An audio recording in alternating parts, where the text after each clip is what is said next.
को मटिया मेट कर दिया। सांसद जी ने लगातार ये कहा है कि हमने पीएमजेएसवाई के तहत 250 किलोमीटर गाजीपुर में सड़कें बनवाई हैं जो उनके अधिकार क्षेत्र में था। हालांकि विपक्ष में थे इसलिए और कुछ नहीं बनवा सके। नहीं तो गाजीपुर, मुझे लगता है कि गाजीपुर की जनता जान रही है कि अब विपक्ष वालों को यहाँ से लोकसभा भेजने की कोई ज़रूरत नहीं है, क्योंकि जाने के बाद वो यही रोएंगे कि हम विपक्ष में थे, हम गाजीपुर के लिए कुछ कर नहीं पाए। और मैं आपको याद दिलाना चाहता हूँ कि गाजीपुर 2014 और 17 से पहले ये वही गाजीपुर है जहाँ समाजवादी पार्टी के 4 मंत्री हुआ करते थे। सड़कों की हालत ये होती थी कि यहाँ से सदर से जखनिया जाना पड़ता था तो लोग सोचते थे सुबह जाएंगे तो शाम को लौटेंगे। अस्पताल के नाम पे जिला अस्पताल में डॉक्टरों को दिन दहाड़े मारा जाता था, डॉक्टर ट्रांसफ़र करा के चले जाते थे। ये वही गाजीपुर है जहाँ एक हफ्ते दिन में लाइट रहती थी, एक हफ्ते रात में लाइट रहती थी। दिन दहाड़े हत्याएं होती थी, माफिया सड़कों पे घुमा करते थे, असलहों का ऐसे प्रदर्शन होता था जैसे आप चंबल के कहीं अफ़गानिस्तान में आ गए हैं। तो ये माफिया का अंत हुआ है, अंधेरा मिटा है जब से केंद्र में मोदी जी की सरकार आई है और राज्य में योगी जी की सरकार आई है। आप देखिए गाजीपुर में कितना परिवर्तन आया है।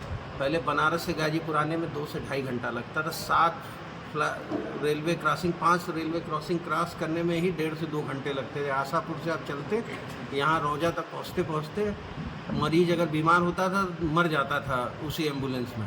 आज आप 1-1.25 घंटे में बनारस से गाजीपुर आ सकते हैं।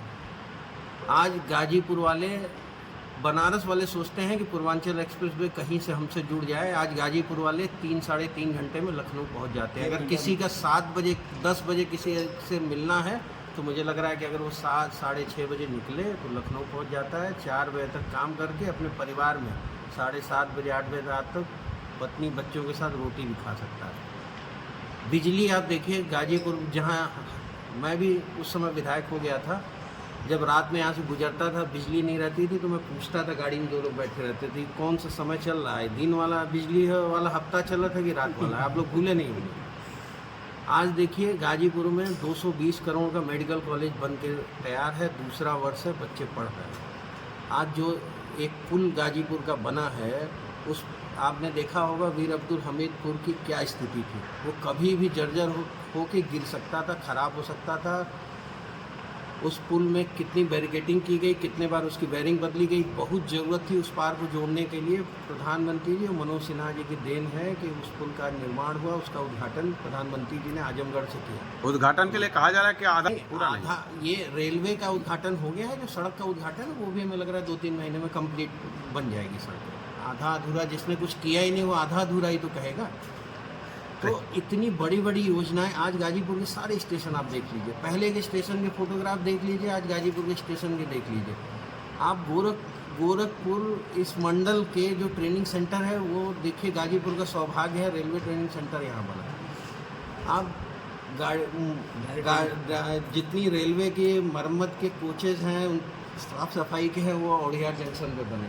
मनोज जी ने जितने काम कराए, जितने बिजली में जितना उन्होंने काम कराया, जितना उन्होंने रेलवे में काम कराया, आप देखिए गाजीपुर की हर रेलवे की पटरी दोहरीकरण हो गया है। इससे पहले गाजीपुर कोई कितनी ट्रेनें महानगरों को जोड़ती थी। ये मनोज जी की देन है कि जम्मू कश्मीर से लेके दिल्ली से लेके बॉम्बे से लेके कलकत्ता से लेके हर महानगर को गाजीपुर का यात्री चाहे तो सीधे यहाँ से ट्रेन पकड़े और जा सकता है। 24 चुनाव को लेकर जिस तरीके से पार्टी में नाराजगी दिख रही है, क्या लगता है? जैसे पार्टी में कोई नाराजगी नहीं होती, हमारे यहाँ स्वतंत्र है, ऐसा नहीं है वहाँ पे समाजवादी पार्टी की तरह कि फलाने एक परिवार है उन्हीं को टिकट मिलेगा।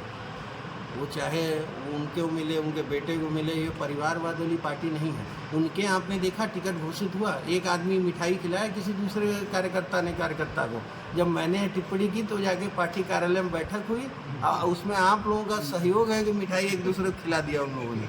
हमारे यहाँ विचार, एक सोच, एक विचार की पार्टी है, विचारधारा की पार्टी है। 100 लोग टिकट मांगते हैं। समाजवादी पार्टी में आप बता दिए किसी एक आदमी ने आवेदन किया हो टिकट का? आप बताइए। मैं सबसे पूछ रहा हूँ कि किसी की हैसियत थी कि जो समाजवादी पार्टी में अफजाल अंसारी के रहते टिकट मांग ले? हमारे पार्टी में मनोज जी, एलजी इतने बड़े पद पे हैं, हमारा एक मामूली कार्यकर्ता भी एप्लीकेशन दे के जाता है। सर उन्होंने भी टिकट, जिलाध्यक्ष जिनके आप नाम ले रहे हैं वो भी एप्लीकेशन जिलाध्यक्ष जी को दे के गए, उनका भी नाम लखनऊ गया। तो हमारे यहाँ परंपरागत एक कमेटी है वो निर्णय लेती है कौन सा प्रत्याशी किस विचारधारा का है, किस जाति का है, किस सोच का है, कौन विकास के प्रति कितना सचेत है, उस हिसाब से हमारे यहाँ टिकट दिया जाता है। हमारे यहाँ ये प्रावधान नहीं है कि जब तक फलाने फाटक जिंदा रही है तब तक वह लड़िए चुनाव। हमारे कोई भी चुनाव लड़ सकता है, कागज जी लड़ सकते हैं। नहीं, तहसील भवन के साथ जो कम्युनिटी सेंटर है वो बन के रेडी हो गया ना। एक चीज़ मैं आपको बता दूँ, मेरे साथ चलिए निरीक्षण कर लीजिए। और तहसील भवन में जो कुछ काम पेंडिंग है वो मैं आपको विश्वास दिलाता हूँ कि जैसे आचार संहिता खत्म होगा उसके 3 महीने 2 महीने के अंदर वो कंप्लीट हो जाएगा। वो किस कारण से है, उसमें जो भी कमियाँ रही हैं उस पर मेरी बात हुई है। आप देखिए गाजीपुर में कोई फायर स्टेशन नहीं था, हमने फायर स्टेशन चालू किया। आज कितनी फसलें अगर खेत में खड़ी हैं, आप कहीं आग लग जाए तो कोई दमकल की गाड़ी एक सदर को छोड़ के कहीं और थी। लेकिन आप सही इलाके में अभी तक नहीं बनी। नहीं, सैदपुर में वो प्रोसेस में है। एक साथ उसका भी पैसा रिलीज होने का था, आचार संहिता अगर नहीं लगी होती तो वो भी पैसा रिलीज हो गया। 2022 के चुनाव में भी यही बात हुई थी। नहीं, 2022 के चुनाव में ये बात हुई थी, मैं ये बात मान रहा हूँ। लेकिन जो जमनिया का उद्घाटन हुआ है वो 100 दिन जो उत्तर प्रदेश सरकार ने 100 दिन निर्धारित किया था, उसमें जमनिया का उद्घाटन हुआ, मोहम्मदाबाद का फायर स्टेशन का उद्घाटन हुआ, सैदपुर का पेंडिंग है। हाँ, सैदपुर का पेंडिंग है, वो भी मैं आपको विश्वास दिलाता हूँ मैं 2-3 महीने में। किसानों के आग लगने का अपना इंतजार कर रहे हैं। हो गया 2-3 महीने के अंदर वो भी मैं कर दूँगा। चंचल जी, एक बात और, अभी आप फाटक और अफजल अंसारी की बात कर रहे थे। अभी कुछ दिन पहले मुख्तार अंसारी के बेटे आए और मुख्तार अंसारी की तर्ज का अपनी मूंछों पर ताव देते और उनको सलाह, जैसे वो सलाम करते हैं इस तरह सलाम करते। क्या लगता है ये